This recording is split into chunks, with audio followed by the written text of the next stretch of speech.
Advance ஆடி sale தள்ளுபடி up to 50%. Chennai சில்க்ஸின் ஆஹா ஓஹோ ஆடி sale. பழைய நகையை கொடுத்து வைட் 11 மந்த்ஸ்ல அதே எடைக்கு புது நகையை எடுத்துக்கோங்க. எக்ஸ்ட்ராவா ₹1 தர வேண்டாம். Magic old gold exchange. தெரிக்கவிடும் காரம் நிறம் சுவையை தருகிறது. ஆச்சி மிளகாய் தூள் தெரிக்கவிடும் காரம் நிறம் சுவை. என்ன வந்து டார்ச்சர் டு தி கோர்.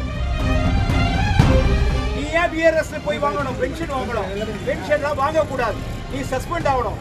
என்ன இந்த இடத்துல கொண்டு வந்து நிறுத்தி வச்சது யாரு சார்? மார்ச் மாசம் வரைக்கும் சார் எனக்கு சம்பளம் போடல சார். வேலையே வேண்டாம், நான் மனநிலைக்கு விஆர்எஸ் கொடுத்துட்டேன் சார்.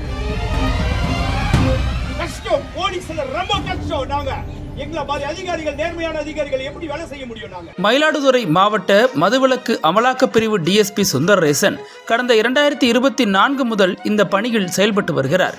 இவர் பொறுப்பேற்ற பிறகு மாவட்டத்தில் சட்டவிரோத மது கடத்தல் மற்றும் விற்பனையில் ஈடுபடுவோர் மீது கடுமையான நடவடிக்கைகளை மேற்கொண்டு மது கடத்தல்காரர்களுக்கு பெரும் அச்சமூட்டும் நபராக விளங்கி வருகிறார்.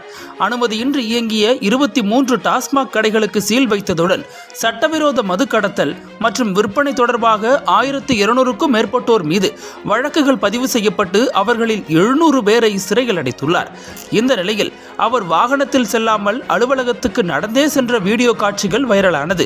முன்னதாக டிஎஸ்பி சுந்தரேசனின் 4 சக்கர வாகனம் மயிலாடுதுறை மாவட்ட காவல்துறையால் எந்தவித முன்னறிவிப்பும் இன்றி திரும்ப பெறப்பட்டதாக கூறப்பட்டது பெரும் பரபரப்பை ஏற்படுத்தியது. இந்த நிலையில் மாவட்ட காவல்துறை வெளியிட்டுள்ள மறுப்பு அறிக்கையில் துணை காவல் கண்காணிப்பாளர் சுந்தரேசன் பயன்படுத்திய பொலிரோ வாகனம் முக்கிய அலுவலுக்காக கடந்த 11ஆம் தேதி எடுக்கப்பட்டு மாற்று வாகனம் வழங்கப்பட்டது. பின்னர் 17ஆம் தேதியான இன்று மீண்டும் அவர் ஏற்கனவே பயன்படுத்தி வந்த வாகனம் வழங்கப்பட்டுள்ளது. அதற்குள் டிஎஸ்பிக்கு மாவட்ட காவல்துறை சார்பில் வாகனம் வழங்கப்படவில்லை என்று உண்மைக்கு புறம்பான செய்திகளை சில ஊடகங்கள் வெளியிட்டுள்ளன. இந்த விதமான தவறான செய்திகளை வெளியிட வேண்டாம் என மாவட்ட காவல்துறை சார்பில் தெரிவிக்கப்பட்டது. இந்த நிலையில் இதுகுறித்து டிஎஸ்பி சுந்தரேசன் யூனிஃபார்மில் செய்தியாளர்களை சந்தித்து கூறுகையில், நான் மதுவிலக்கு குற்றங்கள் தொடர்பாக 1200 வழக்குகள் பதிவு செய்து 700 பேரை சிறையில் அடைத்துள்ளேன், 5 பேரை குண்டாசில் அடைத்துள்ளேன். இது காரைக்கால் பார்டர் என்பதால் அங்கிருந்து வெளிமாநிலத்துக்கு மது கடத்தப்படுவதை முழுவதுமாக கண்ட்ரோல் செய்துள்ளேன். இதனால் அதிகாரிகளுக்கு வரும் சாராய மாமூல் நின்று போனது. என்னை எஸ்பி கூப்பிட்டு நடுவிரலை நீட்டி அதனை வளைத்து காட்டி, இதுபோல் சற்று வளைந்து போங்க, இல்லையென்றால் விரலை உடைத்து விடுவார்கள் என மிரட்டுகிறார். இது ஒரு அதிகாரி பேசும் பேச்சா? இது போன்ற அதிகாரியிடம் எப்படி வேலை பார்ப்பது? நான் யாரிடமும் பணம் வாங்காமல் நேர்மையாக பணியாற்றி வருகிறேன். என்னிடம் எஸ்பி பேசுகையில் எந்த ஒரு பிரச்சனையும் கிடையாது, நமக்குள்ள எதற்கு பிரச்சனை என கூறுகிறார். இது எந்த விதத்தில் நியாயம்? மனித உரிமை ஆணையத்தில் பணிபுரிந்த போது நான் நேர்மையாக பணியாற்றியதில் அதிகாரிகளுக்கு சம்பந்தப்பட்டவர்கள் பாதிக்கப்பட்டுள்ளனர். அதனாலேயே எனக்கு இவ்வளவு டார்ச்சர்கள் செய்யப்பட்டு வருகின்றன. ஆய்வாளர் Balachandran, SP Stalin, IG intelligence Senthilvel, ADGP law and order David Asirvatham ஆகியோர்தான் இதற்கெல்லாம் காரணம் என வெளிப்படையாகவே அவர் குற்றம் சாட்டியுள்ளார். நான் சஸ்பெண்ட் ஆனாலும் பரவாயில்லை, இதை மக்களுக்கும் முதல்வருக்கும் தெரியப்படுத்த வேண்டும் என்கிற நோக்கத்திலேயே வெளிப்படையாக ஊடகங்களை சந்தித்து பேசுகிறேன் என அவர் ஆவேசம் கொப்பளிக்க செய்தியாளர் சந்திப்பில் பேசினார். நான் வந்து திருவாரூர்லேருந்து 8ஆம் தேதி வந்து 7, 8, 9, 10ஆம் தேதி திருவாரூர் பந்தோபஸ்து முடிச்சுட்டு 10ஆம் தேதி நைட்டு வந்த உடனே இறங்க கூட இல்லை, வீட்டில் உடனடியாக வண்டி வேணும்னாங்க. அப்பயும் கேட்குறேன், யாருக்கு இந்த வண்டி வேணும்? இவர் மெய்யநாதன் ஆனரபிள் மினிஸ்டருக்கு வண்டி வேணும் சார். அந்த ஏஆர்எஸ்சி தான் எங்கிட்ட பேசுகிறார், ரெக்வஸ்ட் பண்ணுறாரு. அப்பயும் சொல்கிறேன், இந்த வண்டி எஸ்கார்ட் யூஸ் பண்ண மாட்டேங்குது, ப்ரோட்டோகாலில் கிடையாது. ப்ரோட்டோகாலில் நான் எஸ்பி செக்யூரிட்டியில் இருந்தவன், எஸ்பியில் ஐஎஸ்ல இருந்தவன். இது வந்து செக்யூரிட்டியில் ப்ரோட்டோகாலே கிடையாது, இந்த வண்டி கொடுக்க முடியாதுன்னு சொன்னேன். ரொம்ப ரெக்வஸ்ட் பண்ணதுனால இந்த வண்டியை ஏஆர்எஸ்க்கு கொடுத்தேன். ஆனால் ஆனரபிள் மினிஸ்டர் அவங்களுக்கு போகலை. இந்த வண்டியை எடுத்து ஓரமாக எடுத்து வச்சுட்டாங்க. 10ஆம் தேதியிலேருந்து வண்டி இல்லை. 11ஆம் தேதி நான் மாவட்ட எஸ்பிக்கு தெரிவிக்கிறேன், சார் எனக்கு வண்டி இல்லை, எல்லாத்துக்குமே ரெக்கார்ட் இருக்கு. I have everything in my mobile phone record, each and everything. இன்னையிலேருந்து இன்னொன்று சொல்கிறவங்களுக்கு, இந்த 8 மாத காலத்தில் ஒரு நாள் கூட எஸ்பி என்கிட்ட சரியாக ஃபோனில் பேசிட்டே கிடையாது. அது என்ன காரணமோ அது கடவுளுக்கு தான் வெளிச்சம். ஆனால் இந்த 10ஆம் தேதி வந்து வண்டியை நைட்டு வாங்கிட்டாங்க. 11ஆம் தேதி மதியானம் வரைக்கும் வண்டி வரல. நான் வண்டி வரலன்னு சொன்னேன்னா அவர்கிட்ட தெரிவிக்கிறேன், எனக்கு ஒரு ரோட்லேயே ஓடவே முடியாத ஒரு வண்டி எனக்கு கொடுக்குறாங்க. அந்த வண்டியை நான் என்ன சொல்றேன், சார் இந்த வண்டியில போக முடியாது, என்னுடைய டிரைவர் மணிபாரதினி எங்கிட்ட கூப்பிட்டு சொல்றாரு, ஐயா இந்த வண்டி ரோட்ல யூஸ் பண்ண முடியாது ஐயா சொல்றாரு. பரவாயில்ல, உயர் அதிகாரிகள் உத்தரவு கொடுத்துட்டாங்க, வண்டியை எடுத்துட்டு வாங்கன்னு சொல்லியாச்சு. வண்டி வந்துடுச்சு. வண்டி வந்தோடனே அந்த வண்டியில நைட் கண்ட்ரோலர் அன்னைக்கு டிஸ்ட்ரிக்ட் நைட் ரவுண்ட்ஸ் போடுறாங்க. வண்டியை என்னால் ஓட்ட முடியலன்ற டிரைவரு வண்டியை தள்ளி ஓட்டி கொண்டு போய் கொஞ்சம் தூரம் செக் போஸ்ட் கிட்ட கொள்ளிடம் பக்கத்தில் வண்டி நின்று போச்சு. வண்டியிலேருந்து புகை வருது. கண்ட்ரோல் ரூமுக்கு சொல்கிறேன், ஏஆருக்கு சொல்கிறேன், எஸ்ஐ நம்ம ஏஆர்எஸ்ஐக்கு சொல்கிறோம். எந்த நடவடிக்கை எடுக்கல. அன்னைக்கு வண்டி ஓடலன்னு இல்லை, வண்டி ஓடுது. But it is not good condition to ரோட்ல ஓடுறதுக்கு வண்டி இல்லை. வண்டியிலேருந்து புகை வந்தா எப்படி உட்காந்துட்டு போக முடியும்? ஒரு டிரைவர் உயிர் முக்கியம் இல்லையா? உங்களுக்கு வேணா என் உயிர் முக்கியம் இல்லை, என் குடும்பத்துக்கு என் உயிர் ரொம்ப முக்கியம். முக்கியமா இல்லையா சார்? முக்கியம், என் உயிர் ரொம்ப முக்கியம். அதனால நான் சொல்லிட்டேன், இந்த வாகனம் ஓட்ட இருந்தாலும் காலையில வரைக்கும் மனசாட்சியோட என்னோட நைட் ரவுண்ட்ஸ் முடிச்சுட்டு அடுத்த நாள் அந்த வண்டியை கண்ட்ரோல் ரூம்ல கொண்டு வந்து போட்டாச்சு. போட்டுட்டு நான் எஸ்பியில் தெரிவித்தேன், சார் வண்டி ஓட முடியாது சார், வண்டி எதுவும் பண்ண முடியாது. உடனே அவர் என்ன சொன்னாரு, எந்த பதிலும் சொல்லலை, ஒரு பதிலும் சொல்லலை. நான் பாட்டு இருந்தேன், நான் பாட்டு என்னுடைய கடமையை செய்யணும். பைக்கில் போனேன், எல்லாத்தையும் செக் பண்ணேன். இது ஏடிஜிபி என்ஃபோர்ஸ்மெண்ட் சார் வரைக்கும் தெரியும். 12ஆம் தேதி நான் பைக்கில் போய் செக் பண்ணது, போட்டோ போட்டது எல்லாம் தெரியும். ஆனால் இந்த நிர்வாகம் என்ன சொல்லுது, எஸ்பி சார் என்ன சொல்றாங்க, நாங்கள் சிஎம் பந்தோபஸ்துக்காக நாங்கள் எடுத்துக்கிட்டோம் இந்த வண்டியை. என்கிட்ட கேட்டது எதுக்கு? மெய்யநாதன் மினிஸ்டருக்காக வண்டியை கேட்டீங்க. ஆனால் சிஎம் பந்தோபஸ்துக்காக வண்டி எடுத்துன்னு சொல்லிட்டு எனக்கு வண்டியே கொடுக்காம நான் வண்டி இல்லாமல் பைக்கில் தான் மூவ் பண்ணேன். எல்லாருக்கும் தெரியும், ஹெல்மெட் போட்டுக்கிட்டு யூனிஃபார்ம்ல பைக்கில் தான் போனேன். என்னோட டிரைவர் இருந்தார். அதன் பிறகு நான் பந்தோபஸ்தில் எனக்கு கண்டிஜென்சி கான்வாயில பைலட்டா போடுறாங்க. அதாவது முதலமைச்சர் ஆனரபிள் சிஎம் அவங்களுக்கு ஒரு தனி வாகனம் இருக்கும், பைலட் இருக்கும், அது தனி. இது இரவு நேரங்களில் ஏதாவது எமர்ஜென்சியா போறாரு அப்படின்னு சொன்னா இந்த கண்டிஜென்ட் பைலட் நான் மைக்கில் கூப்பிட்டு சொல்றேன், பதிவு பண்ணியிருக்கேன், வாட்ஸ்அப்லேயே அதிகாரிகளுக்கு பதிவு பண்ணியிருக்கிறேன். எனக்கு வாகனம் இல்லை, வாகனம் கொடுங்க. ஏற்கனவே என்கிட்ட இந்த வாகனம் பிடிக்கப்பட்டது. எனக்கு இப்போ மதிப்பு தெரிவிக்கிறாங்களே ஐயா அவர்கள், இப்போ வண்டியை கொடுங்கல அவர்கிட்ட தான் இருக்குன்னு சொல்றாங்களே, அப்போ எப்படி திருச்சி வாகனம் என்கிட்ட வந்துச்சு? எல்லாம் கவனமா இருந்துக்குங்க.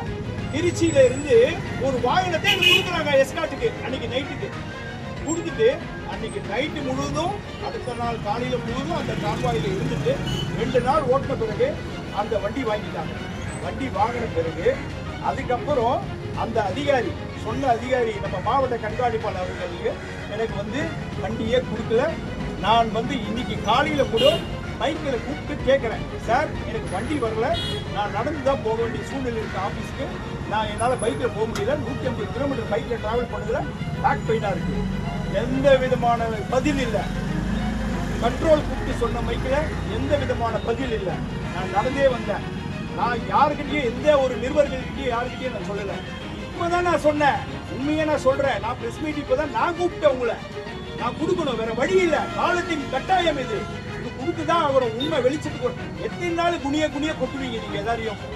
எத்தனை நாள் கொட்டுவீங்க? என்ன டிசிப்ளினரி ஆக்ஷன் எடுத்து போறீங்க? எடுத்துட்டு போங்க, ஒன்றும் பிரச்சனை. நேர்மைக்கு ஒரு சவால் வந்தா லெட் இட் பி.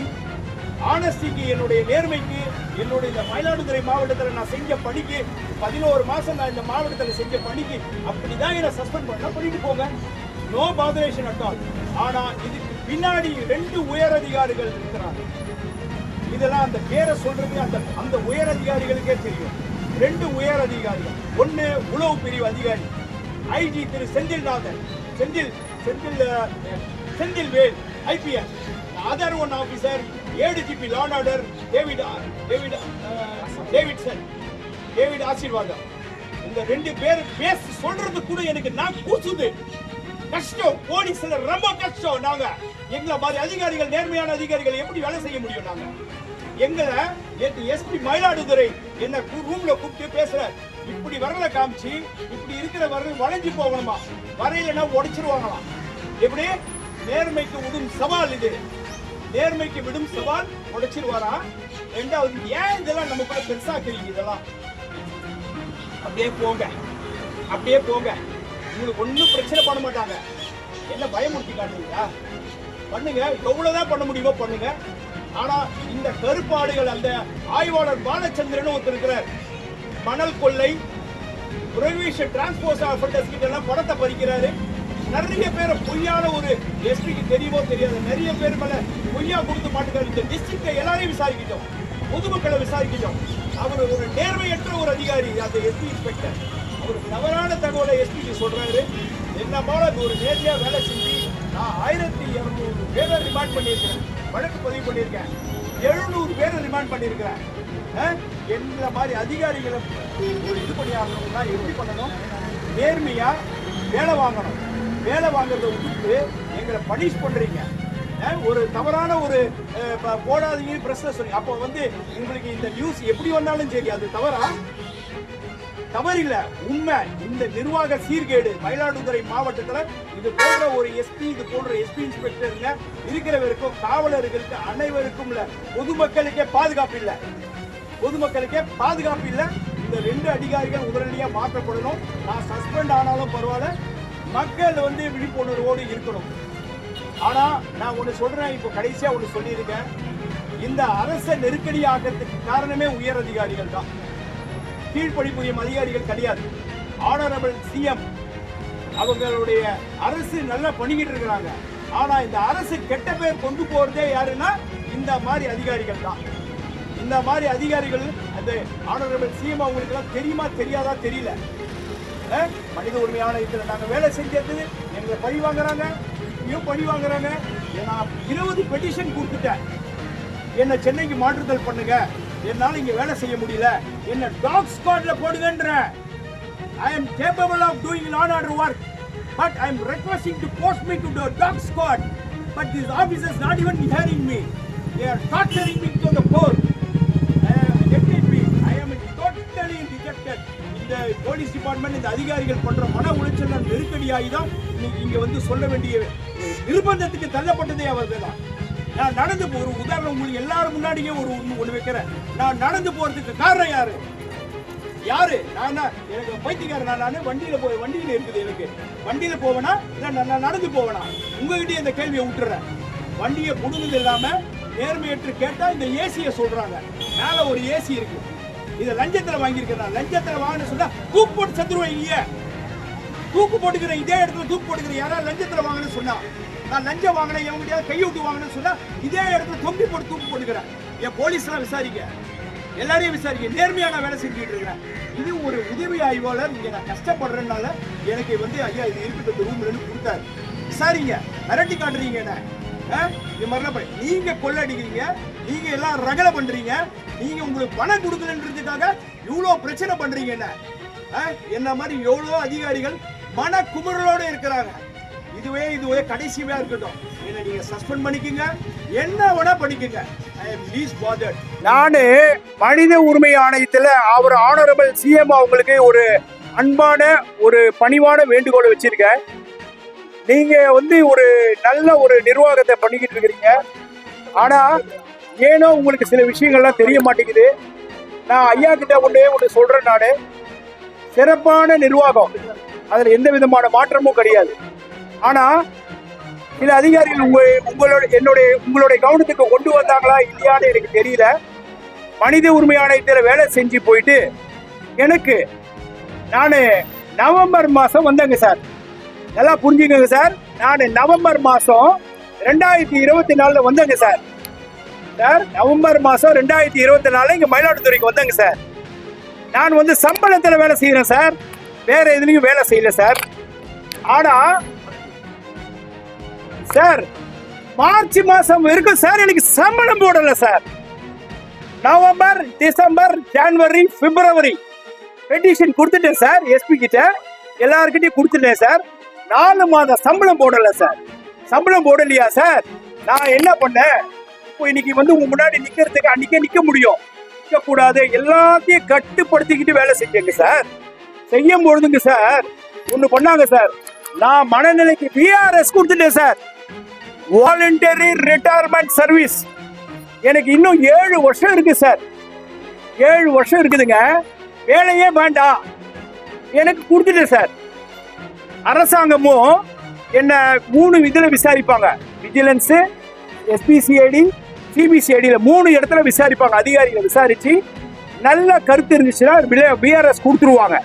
எல்லாத்திலையும் விசாரிச்சு என் மேல எந்த விதமான குற்றச்சாட்டு இல்லைன்னு சொல்லி எனக்கு வந்தவுடனே பிஆர்எஸ் கொடுக்கறதுக்கு ஏப்ரல் 30 போக வேண்டியது, ஏப்ரல் 1 போக வேண்டியது மார்ச் மாசம் எனக்கு 15ஆம் தேதி வந்தவுடனே மாவட்ட அதிகாரி எஸ்பி அவங்க கூப்பிட்டு அட்வைஸ் பண்ணி வேண்டாம் போகாதீங்க இருங்க சொல்லி அப்புறம் எங்க குடும்பங்கள்லாம் சொல்லி நான் இது 2வது செகண்ட் இன்னிங்ஸ் நான் போயிட்டு இருக்கு. பிஆர்எஸ்ஏ கொடுக்க போனேன் நான். அப்படிலாம் போன அதிகாரியை இன்னைக்கு என்ன வந்து டார்ச்சர் டு தி கோர். நீ ஏன் பிஆர்எஸ்ல போய் வாங்கணும், பென்ஷன் வாங்கணும், பென்ஷன்லாம் வாங்கக்கூடாது, நீ சஸ்பெண்ட் ஆகணும். என்ன இந்த இடத்துல கொண்டு வந்து நிறுத்தி வச்சது யாரு? இந்த எஸ்பி, இந்த இன்ஸ்பெக்டர்னு சொல்றதுக்கே லாக் இல்லாத ஒரு நபர் அவரு. அவரை சொன்னா எனக்கு அசிங்கம். நான் மேல இருக்கிற அதிகாரிகளை தான் சொல்லணும். ADG law and order, IGN, SP, இந்த 3 பேரு கூடுதலா எஸ்பி இன்ஸ்பெக்டர், இவங்க தான் இந்த இடத்துல நின்று பேட்டி கொடுக்கறதுக்கு எனக்கு தெரியும். இது வந்து எவ்வளவு இதாகும்னு எனக்கு தெரியும். போலீஸ் கான்டக்ட் அண்ட் ரூல்ஸ்ல இது வந்து ரொம்ப மிகப்பெரிய தவறு தெரியும். தெரியாமலாம் நான் பேசல. But the world should want to understand, our honorable CM should want to understand, he should want to take action against these officers. They are all making us to do provoking us. They are making provoking and it leads to this. இதனால தான் நான் வந்து இங்க நிற்க வேண்டிய சூழ்நிலை, வேற வழி இல்லை சார். அதனால ஆனரபிள் சிஎம் அவங்களை வந்து மன்றாடி வேண்டிக்கிறேன், தயவு செய்து இதை விசாரிங்க. இந்த மாதிரி அதிகாரிகள்லாம் இருக்கிற வரைக்கும் எங்களை மாதிரி அதிகாரிகள்லாம் தண்டிக்கப்பட்டுக்கிட்டே தான் இருப்பாங்க.